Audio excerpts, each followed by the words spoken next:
What is your path to Dharma?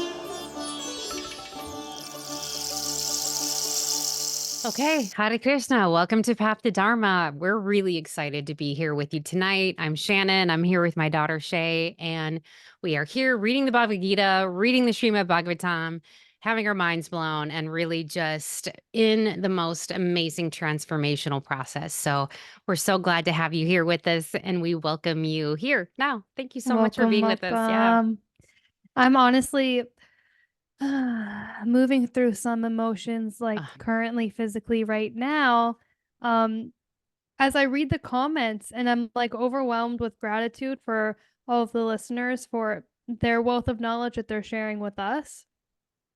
And then also I'm having some conflicting feelings about some comments that we're getting saying or suggesting that who are we to be giving out this information? And honestly, upon reading them, I wish I wouldn't have read them right now. Really, I feel like I need to like go take a couple deep breaths and really like meditate upon that. Um, so I would love to hear some wisdom from you as my mother, as my guru here. I do have an answer for that because that is something I've been thinking about as well, right? I appreciate all of the support and love we've been getting in the comments. Sometimes people don't agree with you, and I'm okay with that, and that's fine. And people can have their opinion about it. Why are we qualified to read the Srimad Bhagavatam? Because we're humans on earth. That's literally it, and it's Mhm. available to us. And I wasn't going to do this yet, but I want to read a passage out of the Bhagavad Gita because here's the whole thing. If we read the Bhagavad Gita and we believe what's being said, essentially what Krishna is telling us is that he is everything. And we've talked about this before. So if he's everything, and we've already read and heard that the Srimad Bhagavatam is the literary word of God, and I'm connected to everything. I sort of feel like Krishna might be okay with me reading. I just do. And I get there's some gatekeeping around this, but at the same time, I would never let that stop me. And for anybody that feels like what we're saying isn't resonating, they're welcome to move on. They don't have to listen to us. I mean, that's the whole thing is just we are reading it with like a spirit of openness, a spirit of joy, a spirit of open mindedness. We're trying to transform. So, whether or not you want to go on that journey with us and watch us transform as we read, as we integrate, as we basically like become the beings that we are meant to be in life, like everyone is. Like I said, we're just human beings on earth. Like maybe you can get something out of it. Maybe Mhm. your um I don't know, like your doubts about who you are and are you qualified to hear the word of Krishna, to hear the words of the supreme Godhead. Like I think you are. And never let somebody tell you what you can and cannot read or participate in. That's just not a philosophy I'm going to buy into. So that's it. That's All true right. Well, thank you. about it. Thank you for saying that. And even And though I'm not even even done. No, I'm not even done yet, Shay. I'm not oh, even done. okay, continue. Because right before I came on here, I was reading and I said I wanted to read something out of the Bhagavad Gita. Mhm. And this, Please. I think, sort of makes my point here. Okay. Krishna is talking about his nature. I'm in chapter 7. And he says, earth, water, fire, wind, ether, thought organ, and consciousness, and eye faculty. Thus, my nature is divided eightfold. This is my lower nature. But other than this, my higher nature, no. It is the life soul by which the world is maintained. Beings spring from it. All of them, be assured of the whole world. I am the origin and the dissolution too. Than me, no other higher thing whatsoever exists. On me, all this universe is strung like heaps of pearls on a string. I am the taste in water. I am the light in the moon and the sun, the sacred symbol Om in all the Vedas, sound in ether, manliness in men, both the goodly odor in the earth and the brilliance in fire am I, life in all beings, and austerity in all ascetics am I. The seed of all beings am I. The eternal. Be assured, I'm intelligence of the intelligence, majesty of the majestic am I. So I will just say, Hare Krishna. And I'm so grateful for the words of Krishna, for the dreams, for the visions he's been sending me, for the thousand little beautiful miracles that he sends me every single day. And I feel that. And I know that I'm part of Krishna. So there's no one that could ever stop me from reading his beautiful divine words ever. You just cut me with the sword of truth. And I Pierce feel the so heart, much better. right? Yeah, yeah, Pierce the yeah. heart. And that is what it is. The sword of truth pierces the heart. And perhaps there are times and places where women have not been welcome. And I know that's true. And I'm a woman who's having a lived experience on earth. And I know that there are those who will gatekeep around me. And it's not just around these set of scriptures or Hinduism. I mean, Christianity blames the entire fall of man on Eve, basically. There's like very few Christian women that we even can look to. They're literally prostitutes or called prostitutes or utterly dismissed and told to have a seat. So like, yeah, what I'm finding out about Hinduism, it's absolutely beautiful tapestry of like humanity, male and female. Oh my goodness, the goddesses, the Hindu goddesses are everything. And the female characters, so like I've been nonstop reading the Mahabharata and listening to it. Ugh, so good. And like I know I said something about Draupadi last week, sort of like being given away as property and just like not really being able to control her life. And I still feel that way a little bit. And there's these women, these characters in these stories that are meant to teach us something. And see, that's what I have to get to when it comes to this. And I go back to Krishna every single time and the vision that he showed me. And I know I talked about it a little bit and I know I referred to it, but I want to talk about it a little bit more here because I also think that this applies. So I did have a dream about Krishna, but this happened afterwards, what I'm going to talk about next. This is when I was in literally yoga, a yoga pose, and I'm in child's pose. And, you know, if you do yoga, you know, when you're in child's pose, you're like literally laying down on the floor and your forehead's touching the floor, right?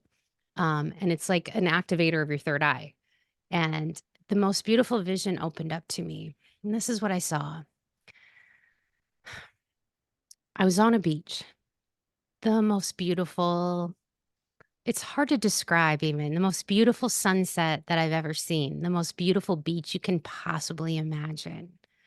And I'm walking with Krishna, and basically, the vision I have with him, he like turns around and looks at me, and I'm stunned. I'm stunned, and time stops. And what I see in his eyes is just indescribable. And the way he's looking at me, it's everything. And it's hard to really even put words around it. And I'm laying in his arms on the beach like a lover. And this is like so overwhelming and it like so came out of nowhere. And I don't even really know how to process this experience, but I'm looking at him, his beautiful face, his perfection. And he's teasing me and he's saying, "You're going to forget about me." And I'm saying, "I will never, I could never." And I stood up at one point and I said to the universe, "I claim this moment for time and all eternity. I will remember it. I will." And it was like, Krishna, he just like, he laughs because he knows, he knows. And this is the part that's really like getting me. Okay.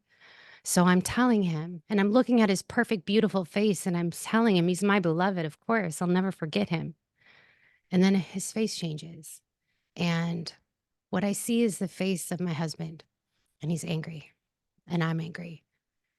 And my husband's angry face says to me, "But do you love me now?" And then I see the face of my father who abandoned me, my friend who betrayed me. And it's like these faces are switching out on his face, and I'm seeing all these different faces, and he keeps saying to me, "But do you love me now?" And see, this is what's rocking me right now a little bit. I have to say, this is rocking me utterly because I ask him the same question back, and every single time his answer is yes, unconditionally, without hesitation. And I have to hesitate at times, and I'm a human and I get it. I get it. But like at the same time, as these faces are switching and he's asking me, do you love me now? Do you love me now? That's our true question here on earth, my friends. I truly believe this. I'm going to ask myself that the rest of my life, like looking into his face. Yes, I can look into his perfect face and I can feel the perfection of him and his love and his absolute unconditional acceptance of me. It's easy to do it when he's looking so beautiful, But when he's looking at me through the face of my enemy, that's my challenge. And so Krishna already tells us that the entire Bhagavad Gita, the whole battle, everything that happens in the Mahabharata is him, right? Aren't we to hear that, or aren't we to understand that he literally is everything and he's all the beings in here? He's all of the things. And if that's the case, I go back to again, we are asked to love not only ourselves, but like we're asked to love those around us. We're asked to love these imperfect beings that we go through time with, And as I'm reading the Mahabharata, and it's like the most amazing epic adventure of all time. Like so many things happen. It's so amazing. But what's the point? This is what I got. And maybe this is not what I'm supposed to get, but this is what I got. This is a story of karma because it's like a series of decisions it's made. And it's like one person decides and it's like consequence, choice and consequence over and over, choice and consequence, choice and consequence. And like, that's what it is that we're learning. So like, as I'm lying in Krishna's arms, okay. And I never want to leave that place. And honestly, it's difficult to even take my mind to it because it's hard to really go there, right? Because it's timeless. It's like wordless. There's no like words to it. But I guess what I'm saying is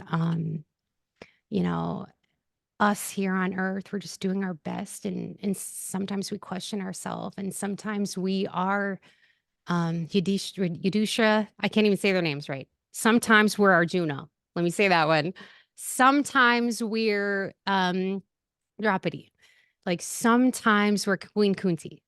Like sometimes we're like the people who they're saying are the villains of the stories, Sometimes we're them. We're the demons, or we're the bad person, or we're the person who's making the decisions that's hurting others. But like Krishna asks us, do you love me still? And that's truly what it is. So I have to say yes. Of course I do. I will never stop loving you, Krishna. And that's what I said to him in that moment, in that vision. And I mean it and I feel it. But yeah, Shay, that's rocking me a little bit. And I've spent the week just like feeling everything. I've just cried every single day, and not out of sadness, just out of like overwhelming like love, emotion. Like Yeah, and there's so much to see and read. And I know I feel like I'm just ranting here, and I'm sorry that I'm still talking, but like I love it. there's Don't so don't much. apologize. There's so much to take in.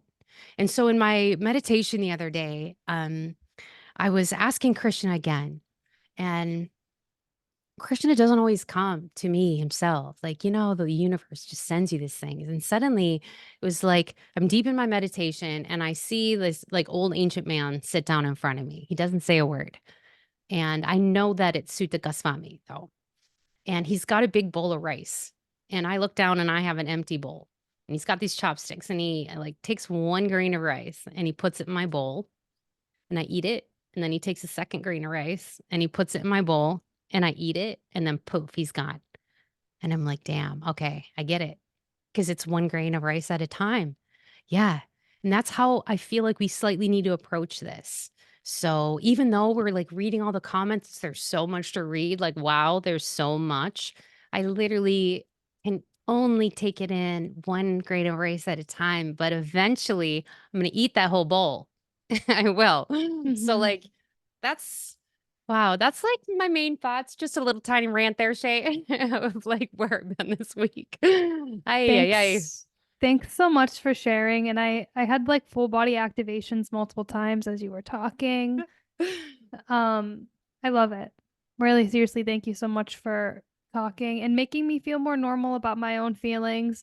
Even the feelings of overwhelm I was just feeling after reading our comment section just reminds me of the process that I'm going through now and how it doesn't actually really matter what anybody else says. This is an act of devotion that I am giving unto Krishna. And so I'm at the point where I want to see unconditional love in every relationship that I have with everything in my life. And that in itself is overwhelming. I think you know that feeling Yeah. clearly. And so those grains of rice, that's how I've really have been taking this. It feels like so much divine knowledge is to be had. And that's why we have this podcast, right? Is like a time capsule for ourselves, but Yes. also to share our process through all of this. It's a blessing to be here and to listen to you talk. Yeah, Well, let's read the Srimad Bhagavatam. How about it? do it. Let's do it. We actually are on Canto 1, Chapter 4, But text before reciting the 27. Srimad Yes. Bhagavatam, which is the very means of conquest, one should offer respectful obeisances unto the personality of Godhead Narayan, unto Narayan Rishi, the supermost human being, unto Mother Saraswati, the goddess of learning, and unto Srila Vyasadeva, the author. By regular attendance in classes on the Bhagavatam and by rendering of service to the pure devotee, all that is troublesome to the heart is almost completely destroyed. And loving service unto the personality of Godhead, who is praised with transcendental songs, is established as an irrevocable fact. That's why we're here. I remind Beautiful. myself, like, this is the Yeah. journey to becoming pure, right? Into having, and of course, we're going to move through layers of conditioning that we have been conditioned in these bodies as we go through this. And I'm really so grateful to be able to have you in this journey of reading this and on this journey of becoming Krishna, becoming one with Krishna. Yeah, It's like absolutely. the goal, right? I want to embody Krishna so that I can move through this world and spread exactly what needs to be spread to everyone around me, everyone, everything. Yeah, Yes. I agree. I've just been praying to be like a vessel, and I've been saying that Yeah. for 3 years. Let me be a vessel, because Yeah. that's really it. And it's kind of crazy. I felt like a character, like a game character all week. I don't even know Mm-hmm. how else to explain it, but it's like when you see sort of like it's almost like you can see eternity. No, you can't see it, but like you get there's like a glimpse. There's Well, it's something like, there. and it's like the huge zoom out from your Yeah. life can Yeah. really make you feel like a character, like so much so. For sure. So then I'm like, wow, this is one of my characters. I have a bunch that I play. This is just one. I love this character though. I So that I'm in much. right now. It's so good. Okay, So so good. again, here we are on Canto 1, Chapter 4, text 27, the appearance of Sri Narada. And this is where they're talking about really the writing of the Srimad Bhagavatam, basically at this Mm-hmm. point. And so in text 27, this is Vyasadeva. Thus the sage, being dissatisfied at heart, at once began to reflect because he knew the essence of religion. And he said within himself, text 28, I have, under strict disciplinary vows, unpretentiously worshipped the Vedas, the spiritual master, and the altar of sacrifice. I've also abided by the rulings and have showed the import of disciplinic succession through the explanation of the Mahabharata, by which even women, it says this, and Sudras and others can see the path of religion. I just want to pause on this because, again, when I read the commentary, it's not very friendly to women, and I will just leave it at that. But like I'll say for myself, I do understand part of what's being said here is that I think what they're saying is like the role of a woman, any women, like, but like especially at this time, is like to bear children. And yes, whether or not you have children is not a political statement. I'm just saying my physical body and women's physical bodies are meant to bear the children and stay at home and have the children. So like to me, they don't have the time to study the Vedas, possibly. And so like that's who he's talking about. He's Right. talking about those people. And Yeah. because he goes on to kind of say also like the people who are of the laborer class, it's like if you're not the Brahma, if you're not the ones that's going to study, then that's who that basically the Mahabharata is for. And he Yeah. explains that it's because basically the depth of what is being taught in some of the Vedas and like here is like at a different level than what is in the Mahabharata. And the Mahabharata being such a like a dynamic epic story that's what people grab onto is the stories. Right. And so Yeah, like that's for kind of as sure. they're explaining. Okay, so anyway, Vyasadeva is saying in text 30, that must have been 28 and 29. Yeah. In Yep. text 30, I'm feeling incomplete, though I myself am fully equipped with everything required by the Vedas. And then in text, it's still, yes, text 31.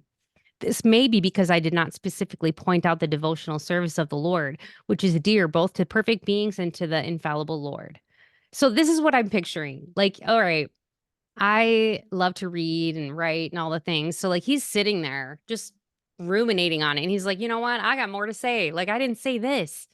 Do you know what I mean? It's like you wrote a book and then you like go back to edit it later. And then Yeah. like if you went 2 years later, you'd probably edit it completely different. So like to me, that's like my human is like watching him go through this saying like, I'm not satisfied. Like, yes, I wrote all that down, but like, no, there's more that I have to say. There's like Yeah. more in here. Right. So in text 32, he says, as mentioned before, Narada reached the cottage of Vyasa on the banks of the Sarasvati, just as Vyasadeva was regretting his defects, which, basically his defects are that he feels like he didn't write He's down. incomplete. It's Yep. incomplete. Right. It's Mm-hmm. incomplete. Yep.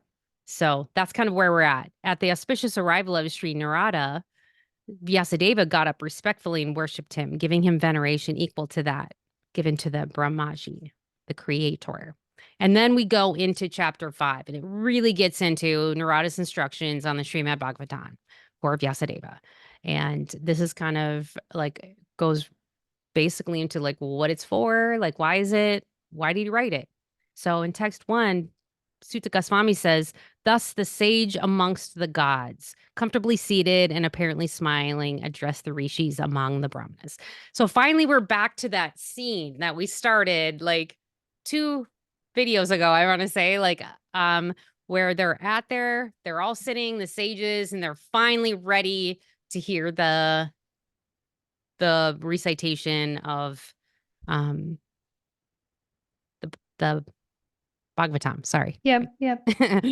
Right. Sorry, I'm reading on. I'm like, the more I read it, the more things are clicking, and I have this beautiful picture in my head as you're reading, and it's lovely for me. Yeah. So it's like the sages they're still asking the questions to Sutta Yeah. Goswami. They're still Yeah. asking the questions, right? So it's like in text 2, addressing Vyasadeva. Are you satisfied by identifying with the body or the mind as objects of self-realization?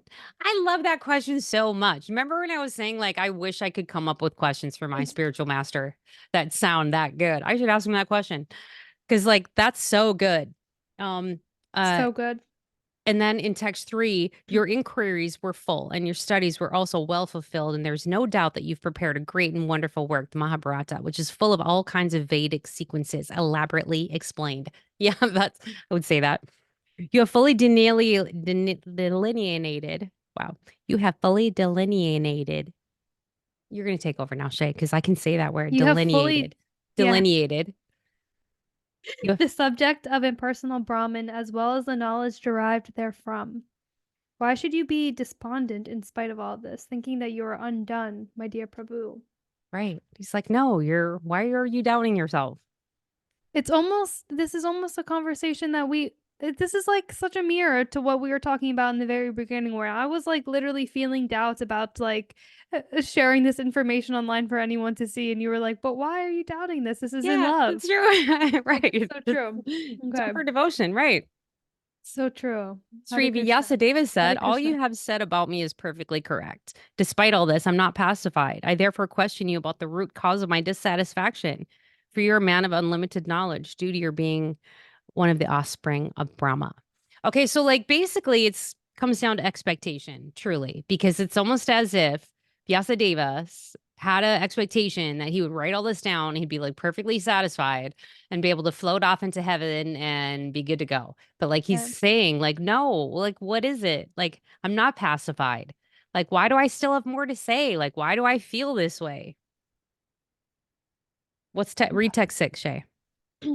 My lord, everything that is mysterious is known to you because you worship the creator and destroyer of the material world and the maintainer of the spiritual world, the original personality of Godhead, who is transcendental to the three modes of material nature. Gonna continue on. Yeah.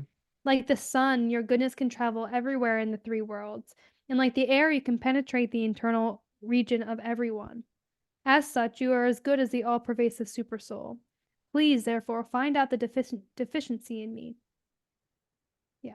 Despite my being absorbed in transcendence under the disciplinary regulations and vows. Sri Narada says, you have not actually broadcast the sublime and spotless glories of the personality of Godhead.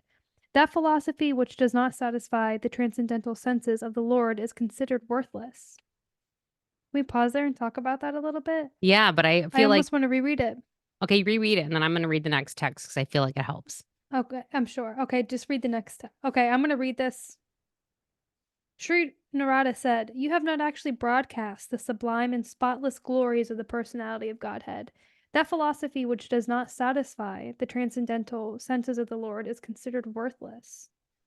Although, great sage, you have very broadly described the four principles, beginning with the religious performances, you have not described the glories of the Supreme Personality. And that's what he's telling him. So he's like, why aren't I satisfied? And he's like, well, it's because you haven't fully described the Supreme Right. Personality. And that's what it is. Yep. Those words which do not describe the glories of the Lord, who alone can sanctify the atmosphere of the whole universe, are considered by saintly persons to be like unto the place of pilgrimage for crows. Since the all perfect persons are inhabitants of the transcendental abode, they do not derive any pleasure there. So that's why they come to earth, right? That's why Krishna incarnates, to have divine pleasure, the divine pleasure of his creation, and to be able to like enjoy it. Right. And that's part of, just as a total side kind of like comment on just like my thought about this is Yep. like part of what we're doing here on earth is to experience.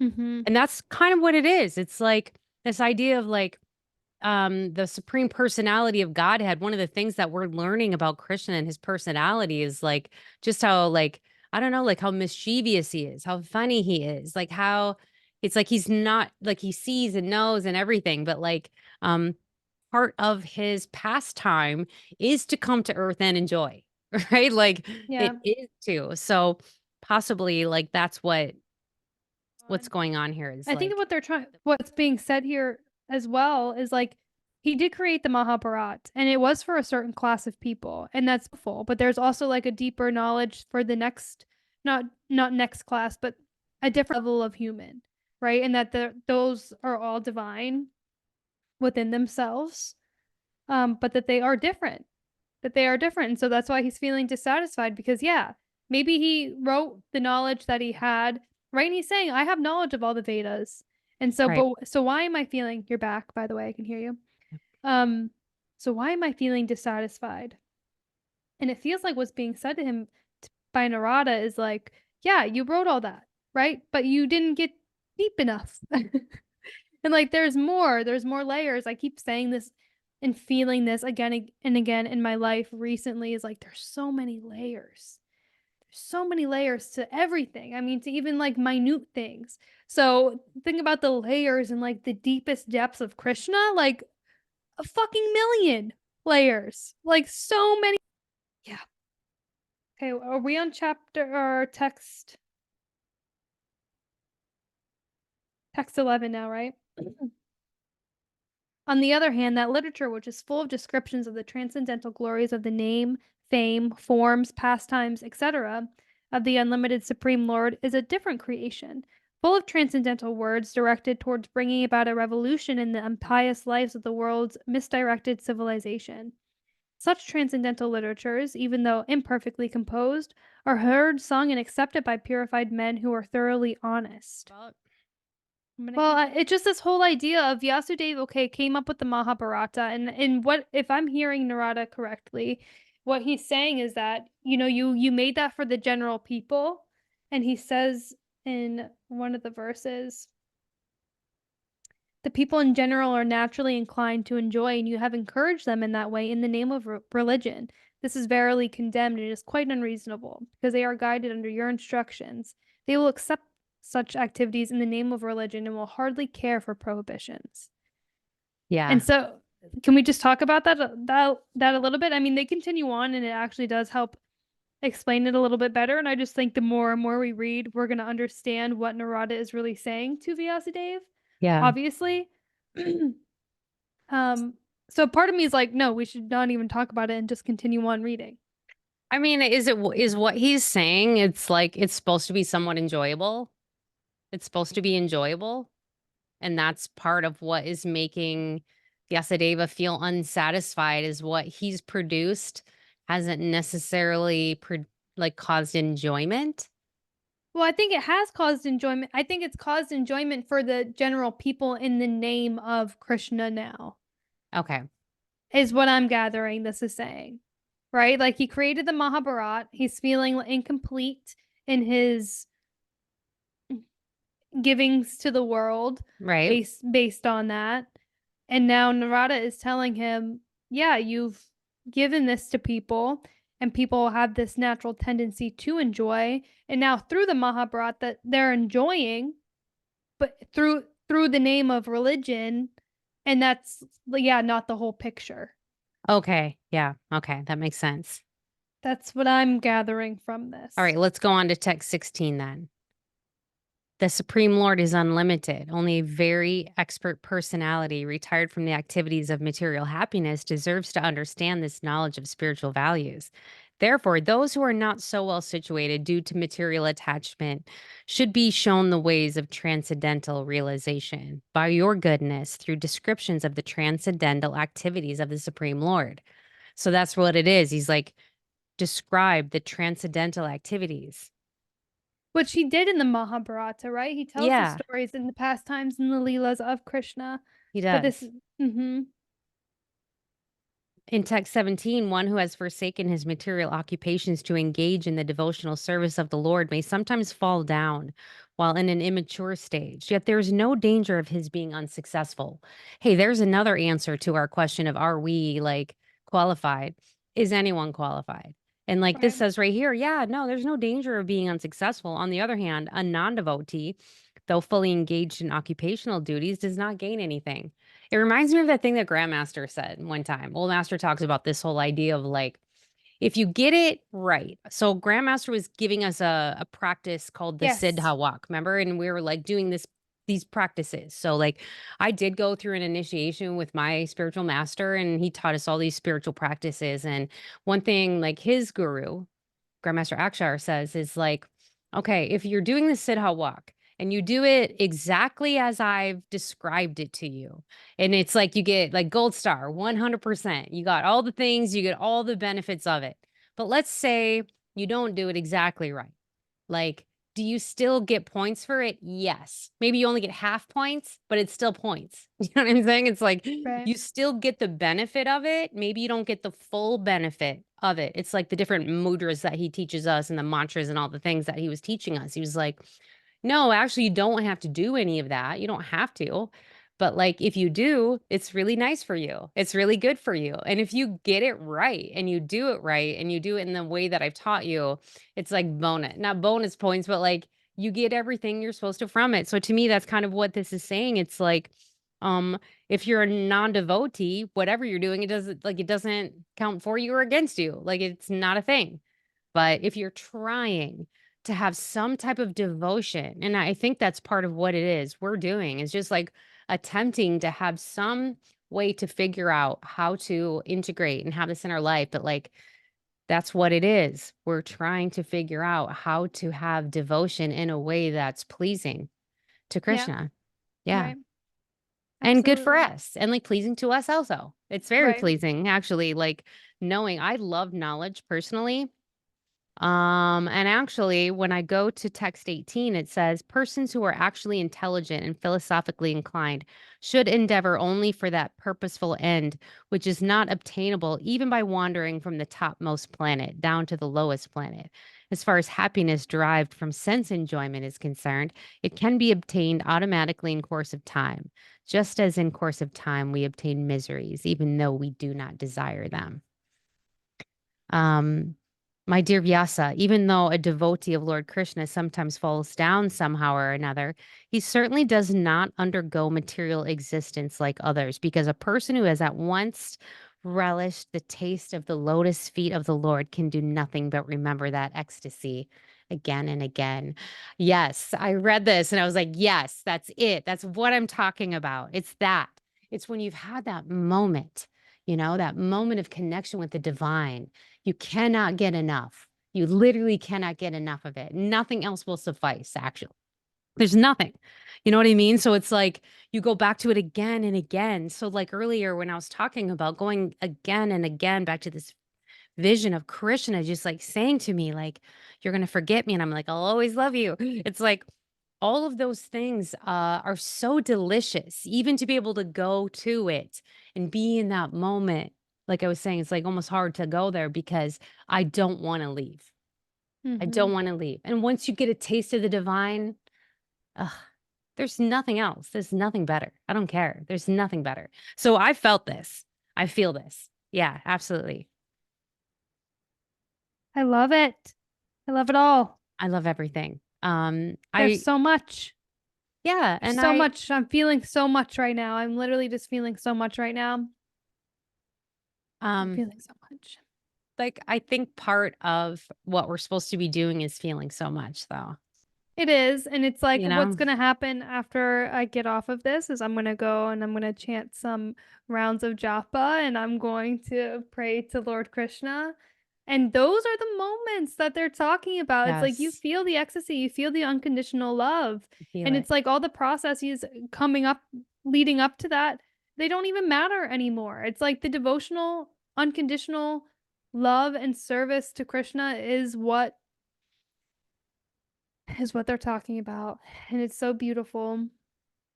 It's so beautiful, and because it's that feeling of the connection, touching the divine, that makes me know that no one can gatekeep me away from this knowledge. No possible way. Like, No, and it's so hard to convey. It's so hard to it's convey so in hard to actual convey. words Yeah. because it's like what words can I even use to describe? Well, I mean, what can you even say? What can you even say? Like, Hare I guess Krishna. I guess that's what you can say is Hare Krishna. And like I know when I pour my heart out to him, it's just love. It's just gratitude. And that's what it feels like. Just gratitude. Because I can see, because I've been able to pull back from my life and see all of my challenges as gifts. And I can see all of my barriers as opportunities. I can see all of my enemies as teachers. And when I can do Hmm. that, it's so like satisfying, honestly. It's so satisfying. And that's what they're saying about the devotee. Like you move through life not in the same way Yeah, as the normal person does, because suddenly yeah. all of these things that may have felt like miseries in the past become these beautiful gifts. They do. Beautiful, beautiful little miracles, right? Like Ah, yeah. I'm walking down the street, walking my dog the other day, and I'm thinking about these beautiful little miracles. Like last Christmas or last winter, Krishna found my missing mitten, which seems I really remember that. stupid. Remember my mitten, right? Yep. And I'm thinking about these little beautiful things. And actually, over Christmas, we were staying at my mom's house and having a really beautiful time. And I woke up again because I wake up super, super early, like at 3, 4 a.m. And I'm outside in her backyard and it's pitch black and it's super, super foggy. So it's like almost like thick blackness out there. But she lives kind of on a side hill, as you know, you were there, Hmm. obviously. She lives kind of on a side hill. And I'm standing in the backyard and I sort of look up the hill and there's like 3 or 4 houses down. I can see like somebody has their porch light on and it's so foggy that all I really see is like the light. I can't really see too much around it, right? Just the light. But that mood I was in. It was so magical outside. And what I was feeling when I was praying, oh, I can't describe it. But like I say to myself, I think Krishna is about to walk out of that light. I swear to God, I think he's going to. And as I think that, four things happened simultaneously, which absolutely like rocks me. And I was like, what just happened? First thing that happens, a massive rabbit. And this is like at 4 a.m. This was so weird. A massive rabbit jumps across up by the light. And it must have been huge because of it was pretty far up there and I could see this huge rabbit jump across. So first this rabbit jumps across the light and then I hear a dog bark and I see these two white dogs running up the hill, barking at each other. These two white dogs. I was like, whoa, whoa, what is that? And it was earlier in that day, we'd been playing with my granddaughter and we were doing like the different Harry Potter, like sorting hat thing where in the Harry Potter books, you basically get to be in one of the houses, right? And so like, no, it wasn't the hat thing. It was the Patronus. In the Patronus. Harry Yeah. Potter books, if you haven't read them, basically your Patronus is like your spirit animal, basically. Mm-hmm. So we had found out that my spirit animal was a brown bear, basically, in this thing. And first the rabbit, then the two dogs. And I'm like, am I about to see my Patronus? And then I heard what was like a snort of like a large animal. And I was like, I was literally stunned. And the craziest part about that whole story, it happened like boom, boom, boom, like that. Next day, my husband says to me, just randomly, we have like a Facebook page for our community. And he goes, oh, that's weird. I'm like, what? And he's like, two white dogs seen roaming our neighborhood. And I was like, what? And like, I live like hundreds of miles away from my mom. So like two white dogs, somebody just randomly posted on the community Facebook, hey, heads up, two white dogs are roaming in the neighborhood. And I was like, how is that? What is that? How is that not like a Krishna miracle? It made no sense. Okay. All of that series of events, but like, wow. Like what That's just the stuff happened? you can't make up. You can't That's the make that stuff you stuff can't up. make That's up. the weird stuff. It was like me walking my dog in the down the street the other day, and I was thinking that I didn't even finish the story. I was thinking that all of these things that were happening, and then here comes rolling like a tumbleweed right down the street, and I'm like a 3 blocks from my house, rolling down the street, a dried hydrangea that once sat on my altar and it was sitting outside on my deck and the wind must have blown it. In the very moment I was thinking about these little beautiful Krishna miracles, here comes rolling down the street, literally a flower off of my altar. I'm like, I give up. I bow down. You know what I'm saying? Like, I no, completely surrender. I I surrender. completely surrender. Like, what is that? Like, that's, you tell it's like hard to really It's too convey good. when so many things like that happen over and Yeah. over and over and over. And you're like, wow, like life is magic. So Life is magic. so magic. So magic. Like when you start to be able to see life as magical and you start to be able to see like how you're part of the creative process and how you're part of co-creation and like when you really get into that, like I am divine, like I'm part of the divinity that is earth. I'm part of the divinity that is this existence that I'm in. Then things start to get really fun and just really magical. And, one of the things that I've noticed about also the text and like even listening to the Bhagavatam all week, like magical things happen. Magical things. And like we live in a very boring, mundane earth. You know what I mean? And so it's like the supernatural seems so awesome. And like when you read it, so like that's where I was asking, is this supposed to be literal? Is this figurative? But like, I don't know why it can't be literal. I don't know. I don't know why Gandhari couldn't have had 100 Kuravid children that she grew in a jar instead of giving birth. She actually grew them in a jar. It was like, sure, maybe she had a test tube baby. I don't know. Like, why can't there be supernatural, amazing, cool things that happen on Earth? There can. Yeah. And there is all the time, every day. I've gotten like 3 bouts of full body chills in this episode. Like This has been full my body. week. I swear to God, my whole week's been like that. Like I said, I've cried like multiple times just out of like surprise and like joy and like gratitude and just love. And Everything is so good. Everything is so good. And this journey, it's like there's so much to digest here, but everything that I read is such a firm reminder to like stay on the path of devotion and like just how can I spend my life and how can I spend each moment just like giving back and giving love and spreading unconditional love and seeing those beautiful mysteries that turn into miracles throughout my life, which everything, it's a miracle we're here. It's a miracle that we're able to sit across 8 miles away from each other, talk about the Srimad Bhagavatam, and post it on the internet for millions of people to hear. I mean, this is just a miracle. Everything is just a miracle. Hare Krishna. Hare Krishna.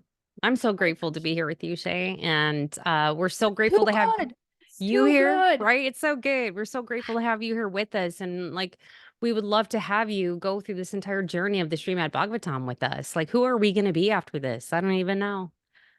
I don't even know. I'm excited to see because Same.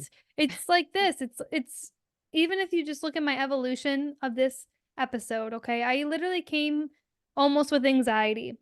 And it was like it's also funny because we were getting ready to record and then you said you needed to go and call me back in 15 minutes. And within those 15 minutes, I spent about half the time in breath work and channel and like um with the lotus feet of Krishna in mind, okay, meditating on Krishna. And then I break that and I go to the YouTube comments and I turns on anxiety in my brain. And then as we read this and as I hear you talk and as we conversate about this, I'm like purified. Right? Krishna is like this ultimate purifier. He is like the selenite rod. He is the sage that all I have to do is read that. And again, it reminds me of, okay, this is why I'm doing what I'm doing. This is out of devotional, unconditional love. Continue on. This is what I'm supposed to be doing. I wouldn't be doing this if it wasn't what I was supposed to be doing. And it's a very vulnerable thing that you're doing, Shay. It is. Likewise. I mean, so again, we don't take this lightly. We're not No. doing this to like make fun of it or anything. We are literally deliciously eating and drinking it up. Every second of it, every like word is so perfect and beautiful. So, yeah, I Just thank you so much for being here with us. and what resonates, take it. If it doesn't Yeah. resonate, leave it behind. Yeah. Well, the people that aren't um appreciating what we're saying here are not even here still watching this part. So if you made it, thank you so much for your beautiful comment. Like, we will take all of the comments that we possibly can. We so appreciate you, and we invite you to join us again next week when we come back and keep on reading. Until next time, Hare Krishna. Hare Krishna. Thanks for watching. Please like and subscribe.